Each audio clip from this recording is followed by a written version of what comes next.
Hello, HBC. This is Bubba and Tammy Robertson with Big Creek Missions. We just want to thank you guys for just being great and for just being willing to serve not only each other, but being willing to serve our community. We love your kids. Parents, great job. Some of the best ones we've ever had to serve with us and in our community have come from your church. Just our heartfelt thanks to you guys for sending them, helping them raise funds and to get them here, and to all the leaders that took time out of their lives and daily schedules to be here with them. Just awesome. And we're just so thankful we had the opportunity to meet every single one of them. We hope God allows us to cross paths in the future. Thank y'all.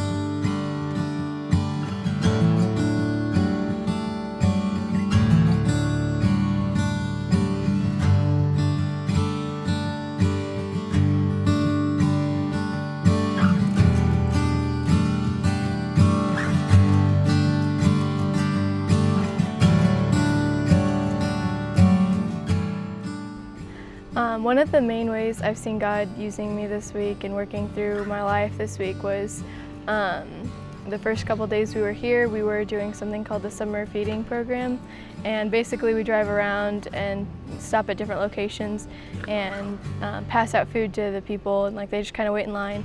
And what I loved about that was, while some people were putting together meals and stuff, I was able to go up to the people and talk to them and get to know them, which was pretty cool because it pushed me to step outside of my comfort zone, and I was able to kind of have it feel normal to go up to just strangers and get to ask them how their day's going, how they're doing, and then I could pray for them too, which was pretty awesome, just to kind of have that push to get out of my comfort zone, which was pretty cool for me to do that this week.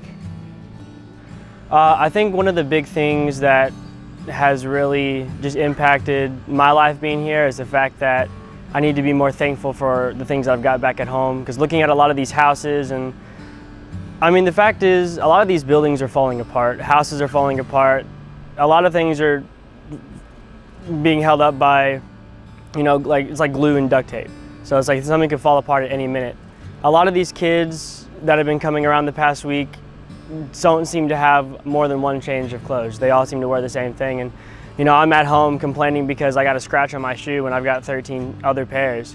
So it's just something that's kind of made me think that I should be more thankful for the things that God's given me and the things that my parents have provided, because a lot of these people and families down here don't have hardly anything. This week was really fun, but it was also really emotionally and physically draining. And something that I learned is that when you don't feel like you can obviously to pour into other people, you have to be poured into. And something that I learned this week is that it's really important to start your day with reading a devotional and just soaking in that scripture and praying, so you're able to pour into other people and give the best that you can give.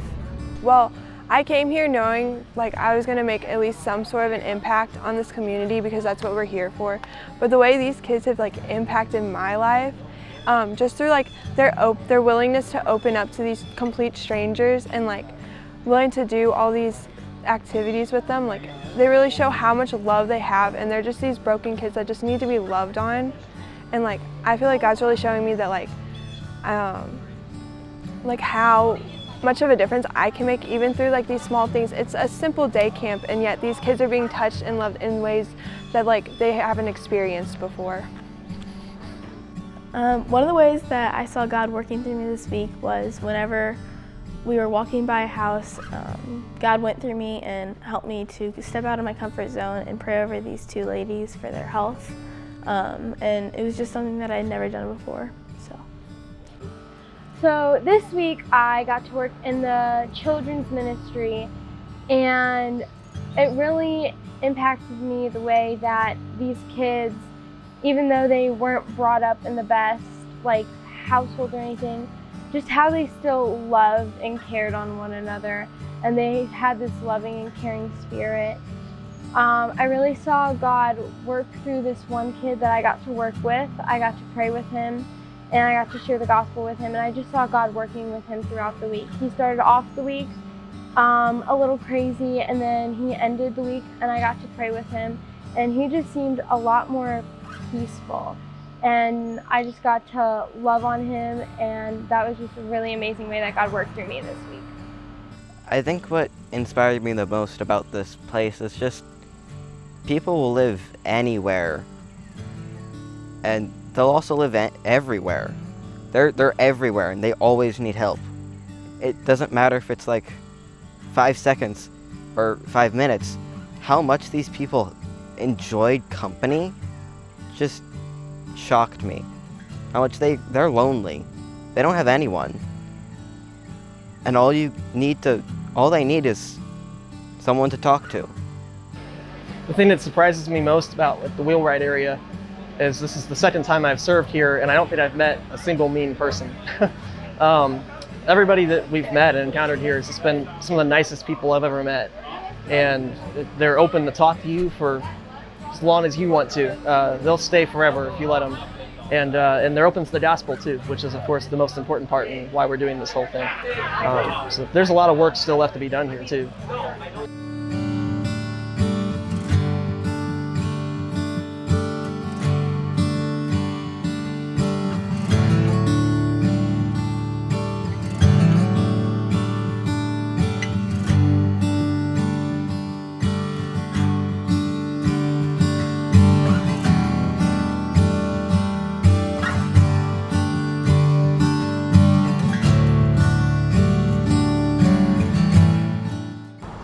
So the thing that impacted me most about this mission trip was just seeing like how hurting people are here, like how much poverty there is, like how much like drug abuse, how much like, you know, verbal abuse there is, and just how like downbeaten these people are. Because like, I mean, this town has been through so much over like almost a century at this point, maybe even more. And just seeing how that affects people even today. Just seeing how hurting they are. And it made me realize that, you know, we have people like that in our own city too. Like, we don't have to drive 9 hours to a different state to find, you know, drug abuse, to find people who don't know where the next meal is coming from. Like, that's right here in Hazelwood, right here in Florissant. Like, the exact same situation is here. And, you know, here in Wheelwright, people are a lot more open to just starting up a conversation wherever you are. People will invite you onto their porch. People, you know, invite you to like a basketball game or something. You know, people here are like really welcoming and really like open to just sharing their whole life story. And that may not necessarily be the case in Florissant, you know, but that shouldn't stop us from going and having those conversations anyway. Like, we need to be taking that on ourselves and